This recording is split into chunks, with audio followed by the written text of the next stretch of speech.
Hi friends! ఇదైతే నిన్న నా ఈవినింగ్ రొటీన్ అండి. ఏంటి రోజు వాటర్ మిలన్ పట్టుకొని వస్తున్నానని చెప్పి అయితే తిట్టుకోవద్దండి. ఎందుకంటే ఇంట్లో వాటర్ మిలన్స్ లేకపోయినా మా పెద్దోడు ఆర్డర్ వేశాడని చెప్పి మిట్ట మధ్యాహ్నం 1:00కి వెళ్ళి వాటర్ మిలన్స్ కొనుక్కొని వచ్చాను. ఏం చెప్పమంటారు, పోనీ అట్లీస్ట్ చెత్త కాకుండా ఫ్రూట్సే అడుగుతున్నారు కదా అని చెప్పి హ్యాపీ ఫీల్ అయ్యి నేను కూడా కొంచెం కష్టమైనా వెళ్ళి తీసుకొచ్చాను. ఇక్కడ ప్రాబ్లం ఏంటంటే మా పిల్లలు నార్మల్గా ఏ ఫ్రూట్స్ ఇచ్చినా కూడా తినరు. ఏదో ఒక విధంగా మాయ చేసే పెట్టాలి. కానీ ఈసారి వాళ్ళే ఒక షేప్ అయితే నన్ను అడిగారు. వాళ్ళకి ట్రయాంగిల్ షేప్లో వాటర్ మిలన్స్ కోసి ఇవ్వాలంట. సరే అని చెప్పి కొద్దిగా పెద్ద పీస్గా కట్ చేసి ఇచ్చానా, అలా కాదని నాకు చిన్న షేపే కావాలన్నాడు.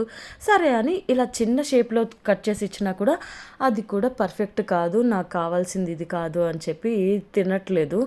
ఇంకా చూసి చూసి వాడే ఒక షేప్ని అయితే సెలెక్ట్ చేసుకున్నాడు. వాడికి కావాల్సిన షేప్ ఇక్కడ దొరికిందంట. అమ్మయ్య అనుకొని కట్ చేసి ఇచ్చానా. ఫైనల్గా అయితే వాడు సాటిస్ఫై అయ్యే షేప్ అయితే కనిపించింది. ఇంకా చూసారు కదా, ఇలా కావాలంట. ఇంకా అన్ని పీసెస్ అలా కట్ చేయిస్తే ఆ వాటర్ మిలాన్ని తిన్నారు మా పిల్లలు ఇద్దరు. ఏం చేస్తాం, మీ పిల్లలు కూడా ఇలానే ఉంటారా?